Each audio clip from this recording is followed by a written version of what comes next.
It's been almost 5 years now that we've been documenting and sharing the unique adventures of our life with you here on YouTube. And what drives the excitement behind this has been sharing the alternative views of what life can look like outside of what is typically accepted as the norm in our society. We caught the attention of an initial audience while traveling in our bus and then our van. And to those of you that have been with us for that long, shout out to you. And then we caught the attention of another audience when we bought our land in Tennessee to build out an off-grid homestead. Now on the surface, the attractions of both audiences may seem really different, but the driving interest in both forms of our content is actually for a very similar root reason: curiosity of what life can look like outside of the path that we feel that we need to be on.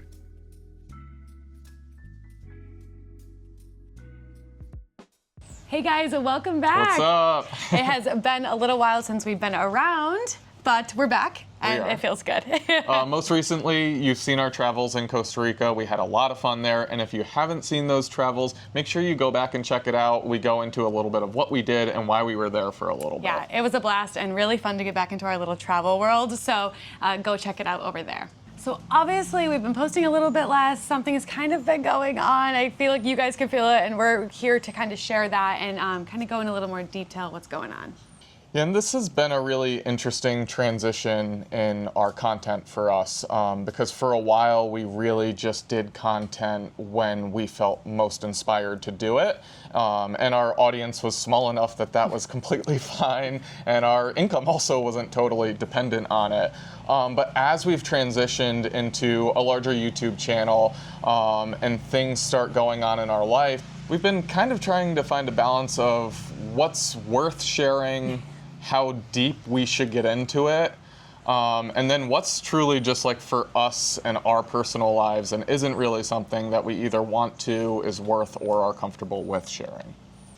And with that said, we've had some serious struggle over the last year or so that we've shared a little bit, some of our struggles, but it's not like a, oh no, we can't move into our shed struggle. That's not what we're talking about. It's like actual, like personal, deep life struggle.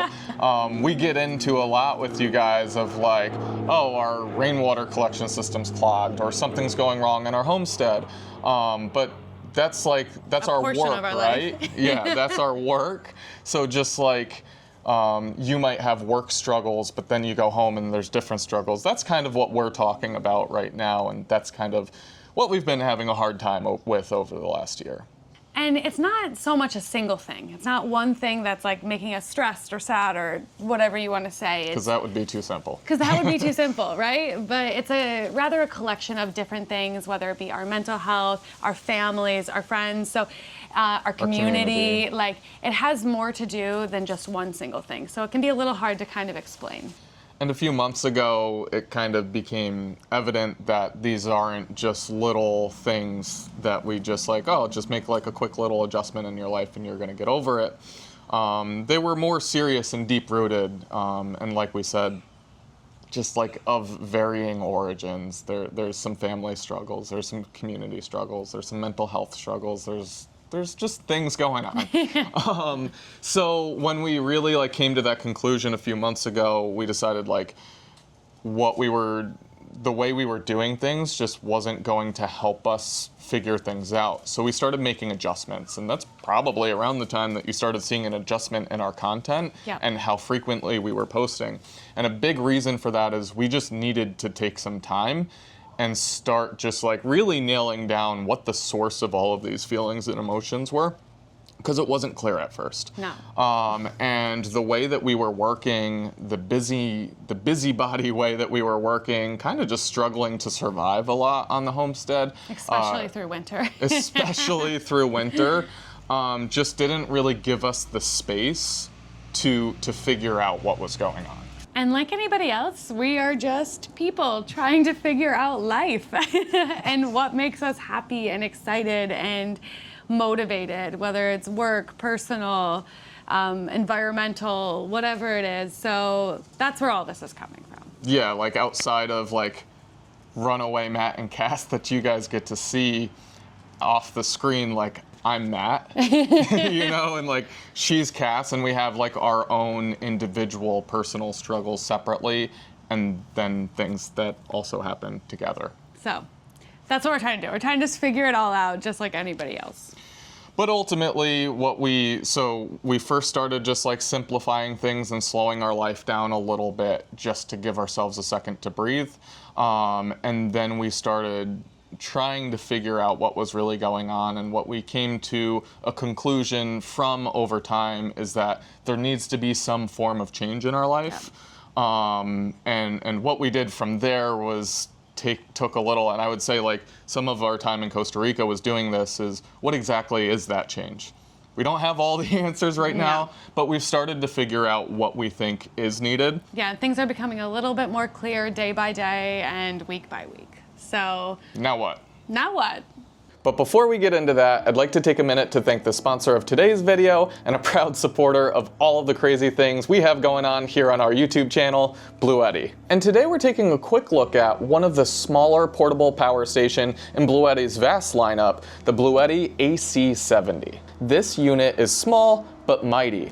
It packs a powerful 1,000 watt inverter with 2,000 watt peak usage, and that's paired with a 768 watt hour lithium iron phosphate battery. It's a really good size as just a really small usage emergency backup, or perfect for something like a camping trip. And when that battery does eventually run out, you have a couple different charging options, one of which is AC powered turbocharging, which allows it to charge at 850 watts, bringing it from 0 to 80% in 45 minutes. You can actually plug up to 500 watts of solar into this. And that really blows my mind, because like when we lived in our bus Lady May, we were only able to plug about 600 watts. It really shows just how far this technology has come in the last couple of years. And a call out that I'd like to make when you're shopping for a portable power station, and particularly a small one, is paying attention to not just the inverter power, but also the power of the DC outputs. So an example of where we would run into problems is using something like our clear source water filter. That water pump uses a lot of power. If it isn't rated for the right amount for the tool that you're using, you're just going to trip out the unit and it won't be able to do what you need. So make sure you pay attention that the DC outputs are also powerful enough for what you want to do. Now over to the side here is the AC180, which I've said a lot of good things about in previous videos, so this gives you a good size comparison of just how much smaller the 70 is. So the 180 weighs 35 pounds. Now that still makes it very portable, but if you're carrying it around a lot, 35 pounds does add up, versus the 70, which is around 13 pounds lighter at 22 pounds. Now with those points being made, the 180 is obviously still going to be better if you need the higher output or the higher battery capacity. So make sure you check out the links below in the description to learn more about the BLUETTI AC70 and all other portable power stations in the entire BLUETTI lineup. So with all of this, now what? So right now, we are currently not in Tennessee, as you can tell. We're back from Costa Rica. We are stateside, but we're spending some time with family in Florida. Something that's been really important to us recently is family. Yep. Actually, before we went to Costa Rica, I think we might have said this in our video, but I'm an uncle. Yay. And I have a nephew. So we were actually able to leave the homestead, and before Costa Rica, go visit our nephew and spend some time with him. And then my brother and sister-in-law, which was fantastic. And that's something that we just have really felt the need to prioritize some. Yeah, definitely. And it was nice being off the homestead, and it's nice being off the homestead right now to prioritize that. So our animals, on the property and off. Yeah, so our farm animals. Unfortunately, one of the outcomes of the decision-making process that we had is that we needed space to be able to leave and figure things out, and visit family, and honestly just have a little bit less tie-down responsibility at this time. And we just are in a really great community where we live, in the sense that we had a lot of friends that are doing exactly what we're doing. So when we decided that animals weren't an easy fit in our future life, at least right now, we didn't have to think about, oh no, who are we giving them to? it was really easy. Yeah, so Blaine and us, actually, before we left for Costa Rica, had taken the goats, and then our neighbors down the road had taken the chickens. So what's great is that we knew they went to a great, first of all, we could just still see our goats. Yep. Because they were expanding We their saw them when we got back from Costa Rica, and we'll be able to see them when we get back from Florida. Yeah, they were expanding their herd anyways, and they were already comfortable all together, and they didn't even have to get into a car. They just walked down the road. Yeah, we literally walked them down with some sweet feed, and it's been great because Blaine and Ness had 2 goats, and we had 3 goats. And if you know anything about goats, goats want to be in a herd. So having a bigger herd is better. And from our understanding talking to them, although obviously when you introduce goats together, there's a quick learning period, they're happy, they're playing, they're in a happy herd. Yeah, so happy herd at Happy Jack's. Happy herd at Happy Jack's. So everything's going good over there, and it was a tough decision for us to do that, but ultimately it made the most sense for us and gave us the most space. And like we said, our chickens just went to our neighbors down the road. Just laying that egg gold right now. And they're laying that egg gold, which I feel a little like about now, but we have chickens, egg prices are cheap. We don't have chickens, they shoot up. I know. Go figure.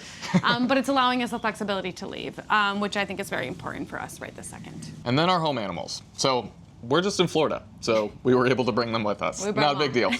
So actually, a big part of coming to Florida, outside of visiting family, and honestly, maybe even stronger so, something that we've shared a little bit on our channel, but not too deeply, that we could just like briefly get into, is Stetson, the puppy that we rescued from where we live off the bus, developed some really bad reactivity issues. It seems like, if you know anything about dogs, he grew into his fear phase, but never grew out of his fear phase. So he was afraid of everything and was very reactive. So part of us what allowed us to go to Costa Rica was that we decided that we needed professional help if we ever wanted a hope of taking Stetson off the property. So we put him into a board and train program, and when we brought him out of that, we knew, like, we are 45 minutes away from being able to socialize him well. Yeah. Not that there's nothing around us, but our options of socialization where we live are so limited unless we drive an hour and a half. And when you have a reactive dog, you really just don't know how that socialization is going to go. And you need to do it more in shorter periods versus like one big long period of time. So the idea of driving an hour and a half round trip to take him into a Home Depot or to somewhere else for 15 minutes to a half an hour is wild. And even that, it was so limited. Whereas with our family here in Florida, they live in a great community where there's just people everywhere, dogs everywhere, and there's just tons of pet-friendly places to bring your pets to. So it was a really good transition coming out of that board and train program, continue his rehabilitation from that reactivity, and keep building up his confidence and socialization. And we can say very, very happily and very, very excitedly that it is going extremely well. Better than I expected. Better than we expected. He's doing awesome. And we've really worked through some stuff, and our bond with him has become even more greater and amazing. So I could go on just about ever because I never thought I would have to do any type of thing like this, but it has been super, super great, and he's doing really, really well. Short story example this morning, because I actually haven't told her about this yet. Previously, if we brought him outside and he saw another person, no matter how close or far they were, he would just unravel. He would just really, bark and lunge. And out of fear, never actually did any form of like try of aggression, just absolutely terrified of everything.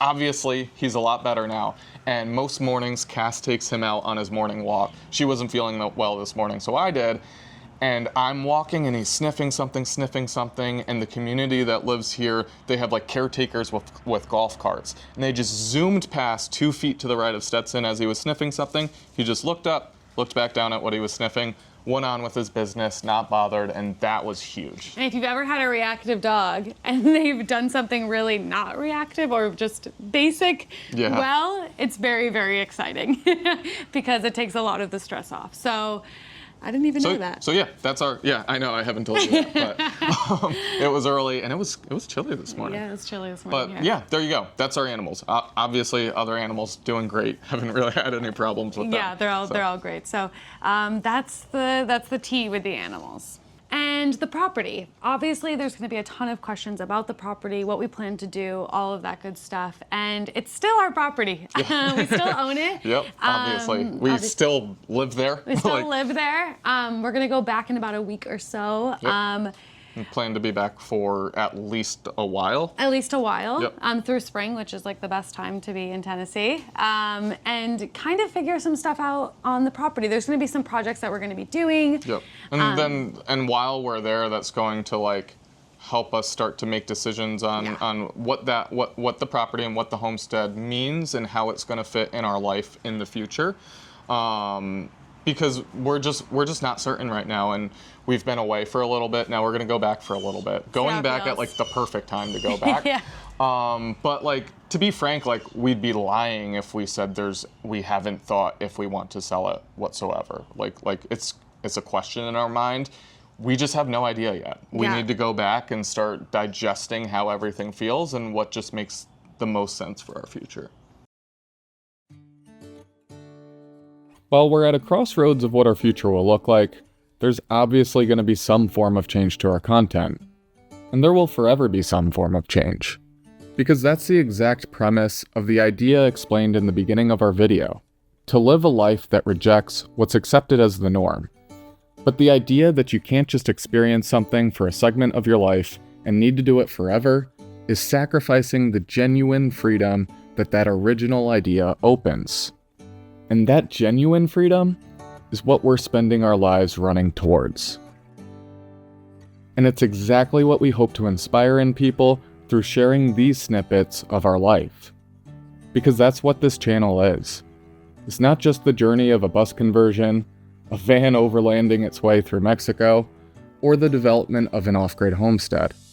It's the moments of our life that we choose to share as our story and how we run away from what is expected and towards a life of freedom. And currently, we don't know exactly what our future's gonna look like, but we're blessed to chosen a path in life that allows us to have these decisions and make them as our own.